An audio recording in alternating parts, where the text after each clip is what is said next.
My expectations for the year is that students will be able to work at their own pace and that they are able to find resources to help them when they're struggling. Students will be able to go to each other for help on their assignments and work collaboratively. Students are going to be able to troubleshoot any problems with electronics. And students will be able to learn and run the classroom without me. So tips for success are to pay attention to the video and when you're taking notes.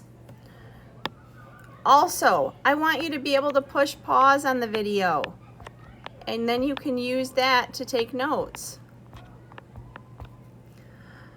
You're going to be able to re-watch the video and look back at your notes to help you when you are stuck.